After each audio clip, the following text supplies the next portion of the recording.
Welcome to the Let's Talk Data podcast series. My name is Nathaniel Martinez, and I'm happy to introduce to you our topic for today. If you have not done so yet, please subscribe or follow our podcast wherever you listen to podcasts.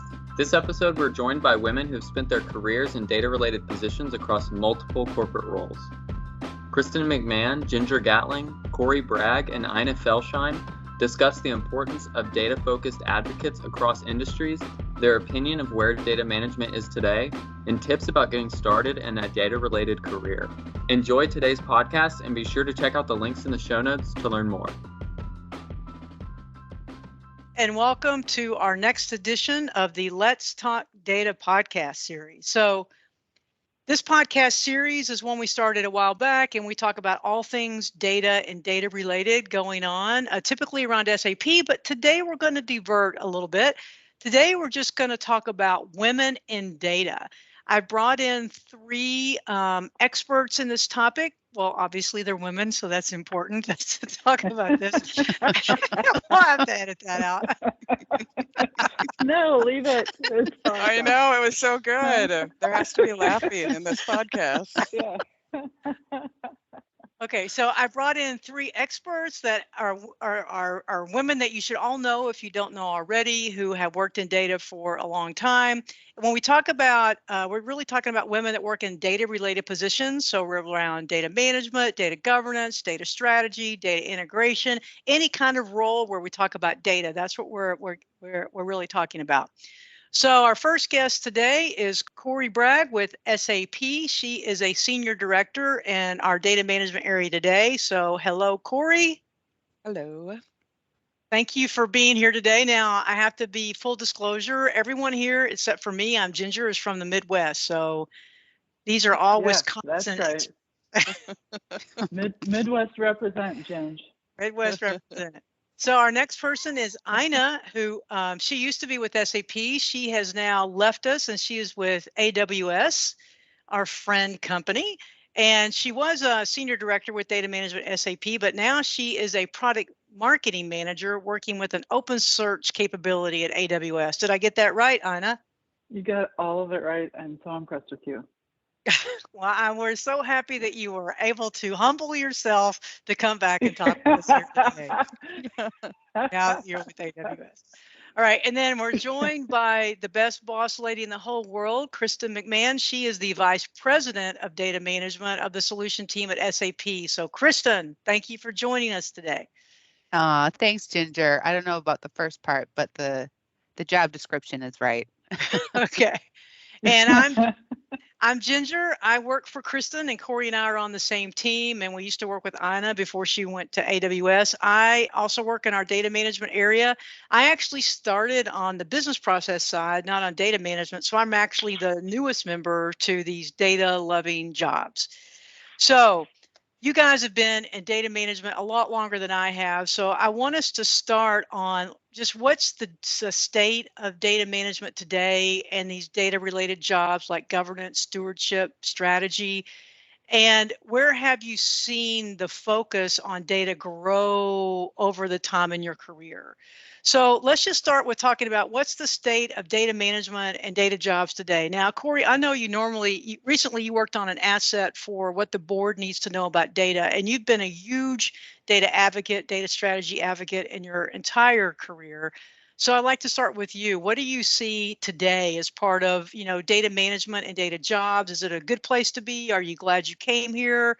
What are your thoughts? Yeah, I think one of the most fascinating things as of late is really the emergence of the chief data officer or the chief data and analytics officer, and just how that's grown over the last 5 years. I mean, I think Gartner at this point is on their 6th annual CDO survey, and just looking from year to year at that, just the change in the importance of that role, especially in the context of digitalization or landscape modernization. So I think that's a really an interesting focus, a change that's happened in the data space as of recently. And to go with that is the idea of data strategy or enterprise data strategy. And so when you're talking about the board, right, just making sure that it is a part of that board level approval, and it's business ready and approved that way. So just really it's the elevation of data within the organization all the way around. And Corrie, just to tag on that, I think that just requires people who've been deep in data for many, many years to think a little bit differently about their goals and metrics. If you think about something being ready for the board, my favorite example was always Maria Villar saying, speed is not a business outcome. Agility is not a business outcome. And that's what we like to throw around, right? Sure. Agile for whatever comes at you as a business. And that's not the right level of conversation to have anymore. And it really has changed kind of the kinds of people that come into the role, and also the way we talk about it, and really opened up new opportunities. And Kristin, what have you seen on this? I know that you lead a lot of our activities, our events like Sapphire. When Corrie mentioned the CDO, I kind of remember one of the first Sapphires when we had like a CDO event. Do you guys remember that? Yeah, Oh, yeah. I do. Yeah. Yeah, I think that role is so important, and I'm so excited that it's becoming a more strategic and a higher level role within organizations across industries, right? So they really have the attention of the CIO, the CEO. They've been given budget, right? They've been given authority to put in place, data governance and privacy and compliance and all of these strategies, so that data is the rising star of any organization. Years ago, decades ago, the applications and the systems were always the shining star, right? It was like, what system, what analytics application can hold all this stuff? And I think what's most CEOs are realizing today is the gold is the data, and we have to put an immense amount of strategy and people and analysts and stewards on that data, so that those applications and analytics can really run their best, right? But I love the shift. I think that's an important shift that's happened, is the tool versus the data. And I like that, because we're in data. We're women in data. So Women in I'm data. happy. And that's Kristin said data is the gold, and I think it's the next bacon. Do you remember that? Yes. Data's the bacon. I We have a almost had t-shirt. t-shirts. Yes, I do. I got one. there is a t-shirt. You have Data there's a is t-shirt. the new Data is bacon. the new bacon. There you go. I mean, right? Exactly. So I know when we're working with our customers, we work with people every day who are they're data governance experts, they're data stewards, and I don't want to give their names, but we know we have some very close customers that are always willing to speak with us at events about their job. Corrie, we all have worked very closely with a lot of these. But given that, do you think that data management careers are undervalued or under budgeted? I mean, from my perspective, it seems like in a data and analytics area, analytics gets all the love, or business processes get all the love. I still feel like sometimes where, I don't want to say the stepchild, because there's nothing wrong with being a stepchild, but you know what I mean? I feel like we're the second one. Do y'all feel that way anymore, or what are your thoughts around that?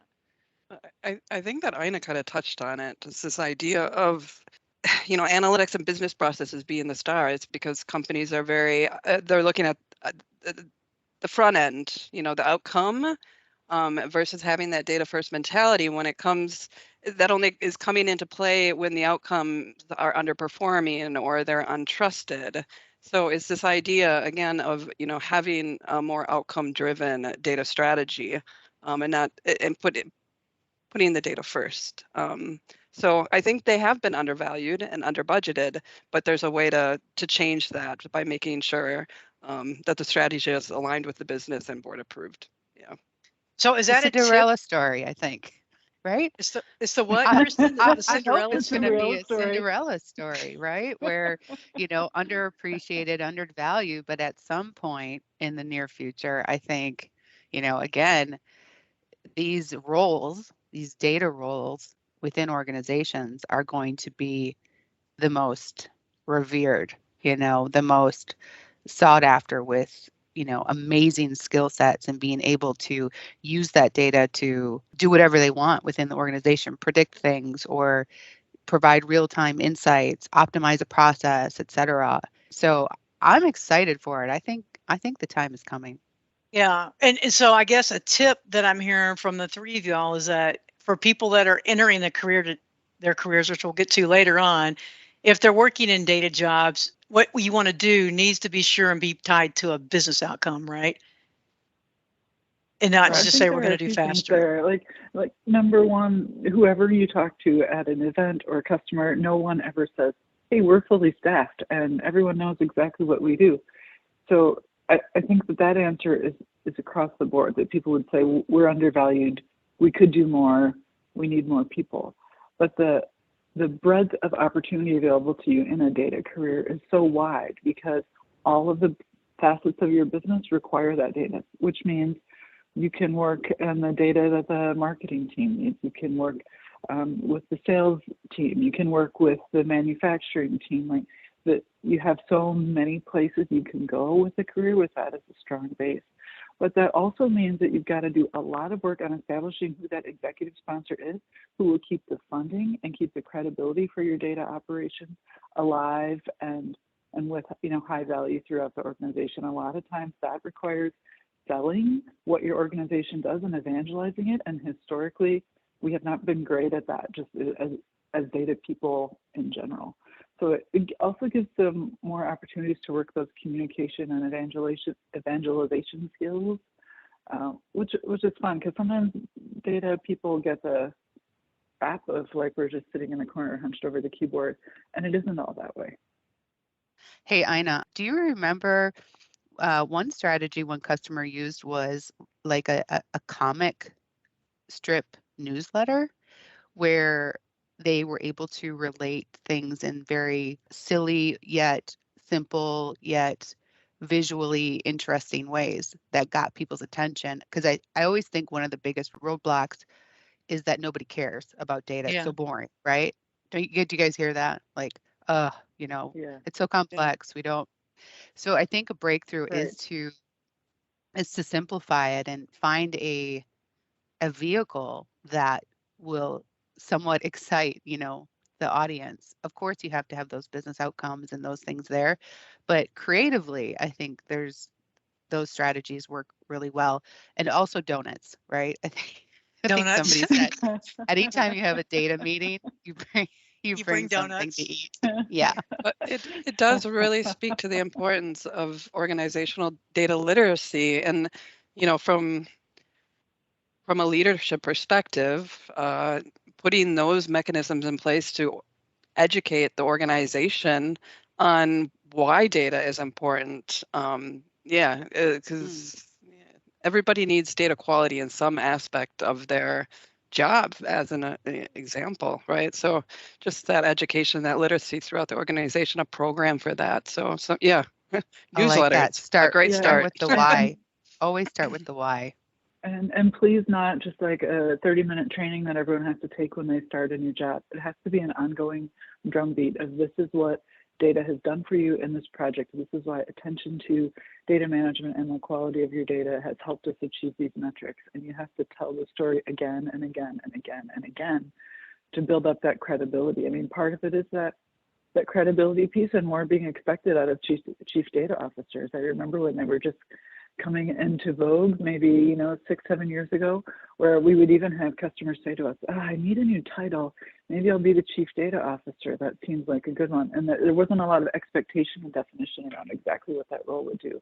That is just not the case anymore. It's expected to have more of that executive polish and hard deliverables that support the business value. So the good thing is if you're in the data field, you get to support all of those initiatives, and you can get that high visibility, and you can be a part of every single project the company does, which all requires data. It's everywhere. So I think you had asked earlier, Ginger, like why have we all stayed in this field so long? And I think once you really get the idea that data is everywhere, it's part of every single thing that your business is going to do. It's part of nearly every interaction you have outside of business as well. You just can't not see it anymore. It's like when you watch the end of The Sixth Sense, like when you know what happens. Yeah. The whole movie is different. Yeah. So that kind of leads me into, how did y'all get here? You know, when you were a 13-year-old girl, you probably weren't thinking, hey, I want to grow up and have a career in data, right? And when you take an MBA, I mean, I know there's a couple of places where you can do something that's specifically about data management, but it's still not a major focus area. So, you know, when did you think you would want to do this, and how did you kind of get there? So I'd like for all of y'all to share with me. Who wants to go first? Kristin, thank you. Okay, thank you. I knew I was going to be nominated.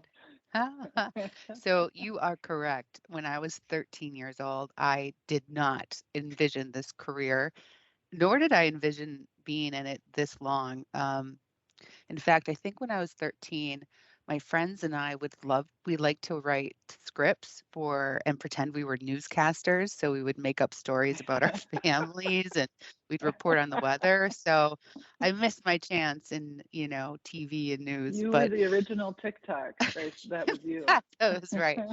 That was right. If you consider that being recorded on cassette tapes, then yes. So that gave away my age. But so, honestly, I fell into a career of data. I was looking for an internship as I was moving through my graduate degree.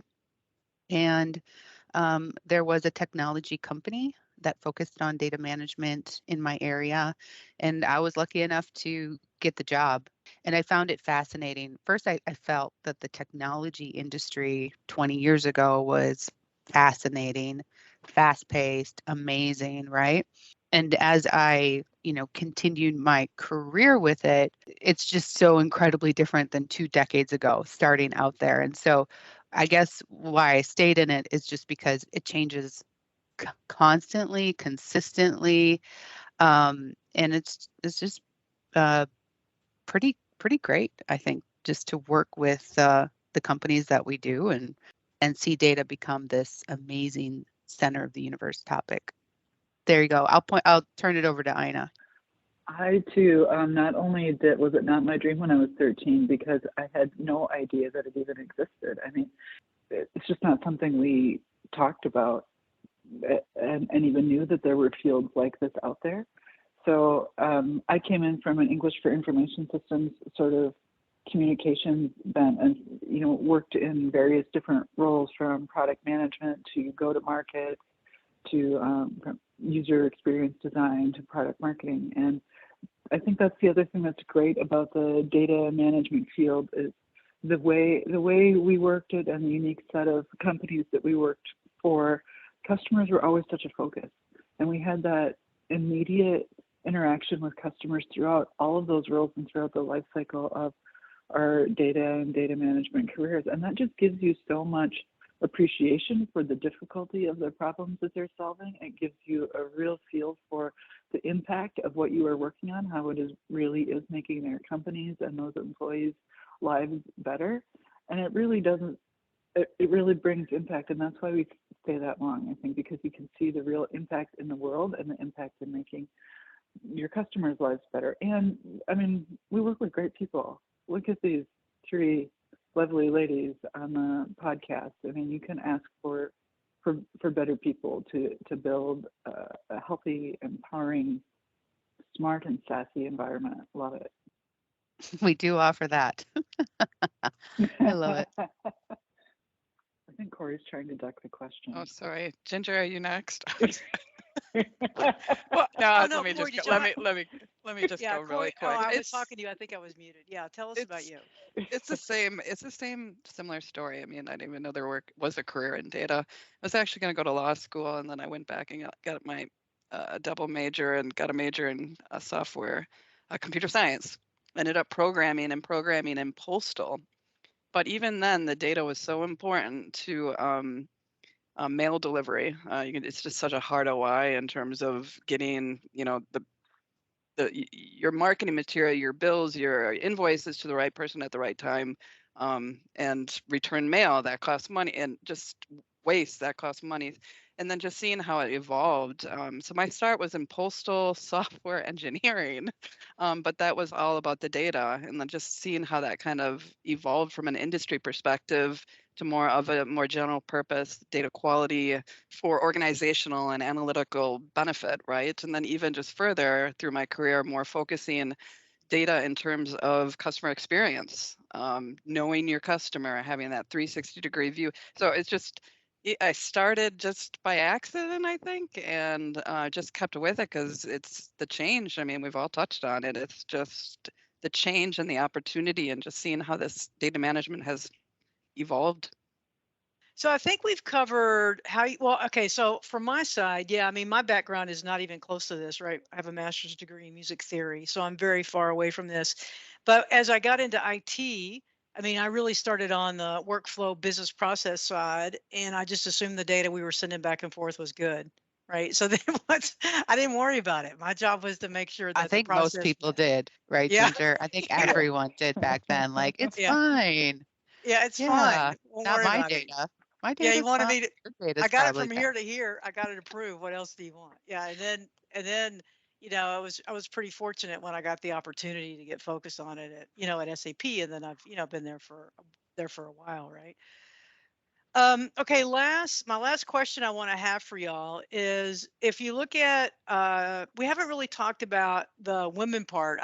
I think there are a lot of women in data. There's still a lot of men, but like our evangelist Maria Villar is a woman. But I think a lot of the CDOs that we service and we work with are men. Is that right?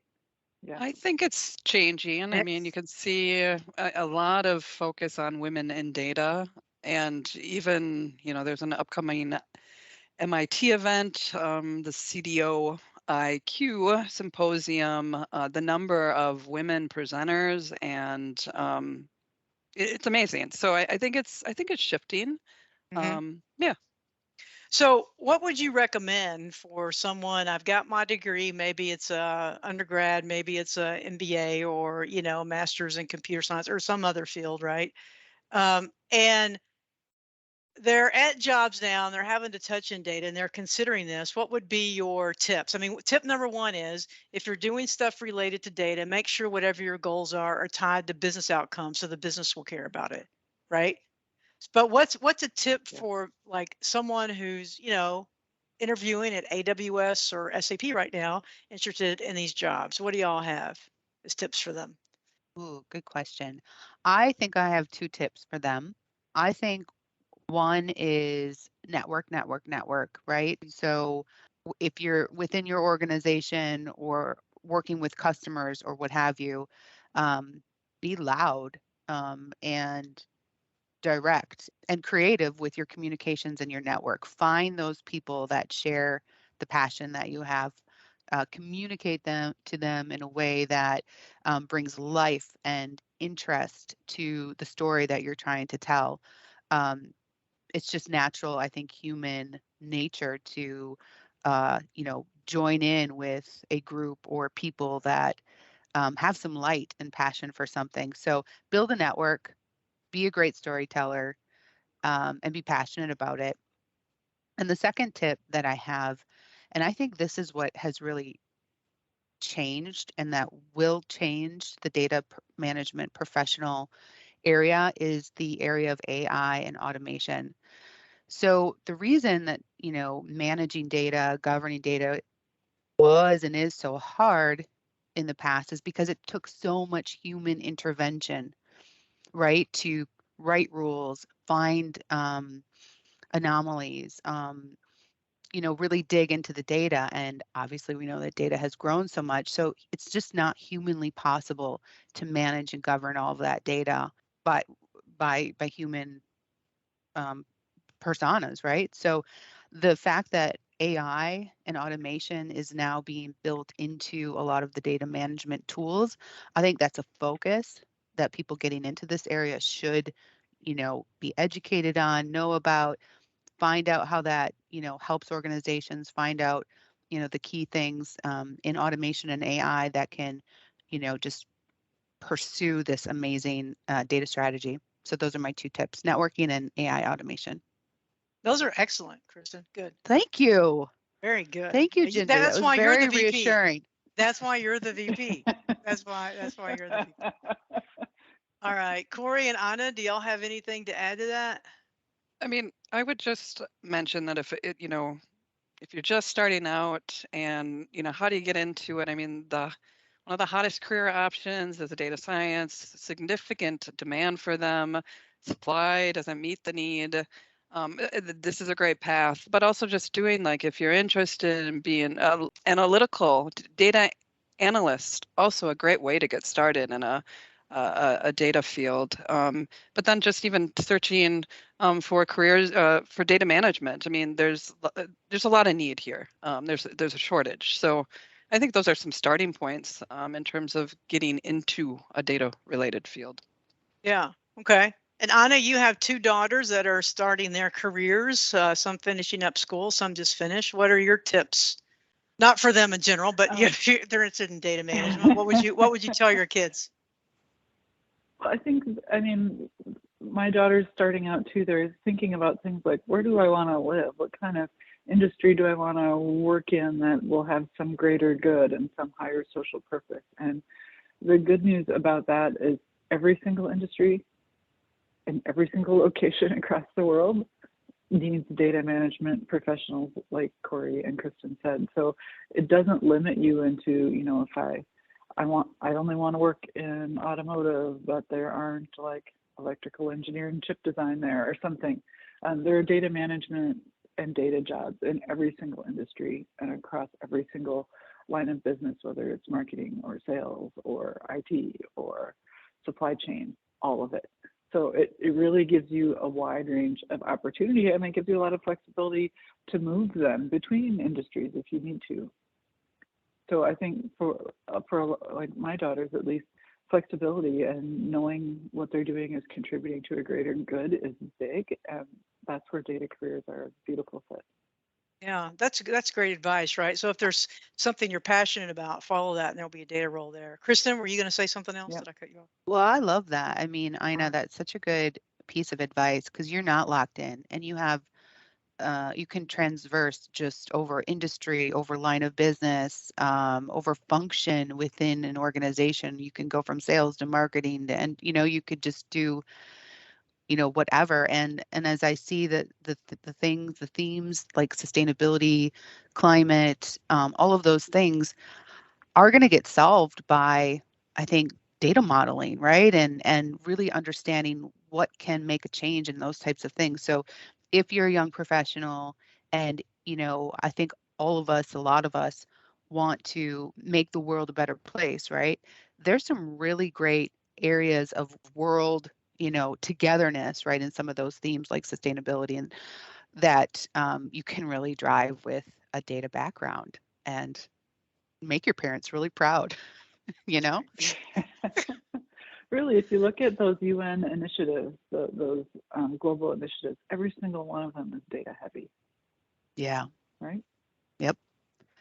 And we need our young people and young professionals to fix those problems, help us fix those problems. Absolutely. So we have a world, right? So.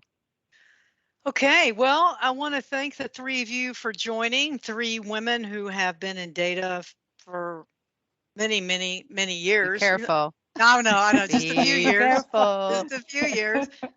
And I appreciate you guys taking the time to join us. If you haven't subscribed yet to the Let's Talk Data podcast series, I hope you will subscribe wherever you listen to your podcast. And be sure and check out the show notes. We'll have a couple links where you can learn more about data strategy and data related jobs if that's of interest to you. We hope to see you working for AWS or SAP or wherever your passion follows you as you help them, your company, get better business outcomes and work to make the world a better place through data. All right. Thank you all for joining. Thanks, Aina. Thanks, Corrie. Thanks, Kristin. Thanks, you. Everyone. Thank you, Thanks, Ginger. We hope you enjoyed today's podcast. Use the links in the show notes to learn more. If this topic is of interest to you, then you might enjoy episode 29, the SAP integration story and role of master data. We look forward to seeing you on the next episode of the Let's Talk Data podcast.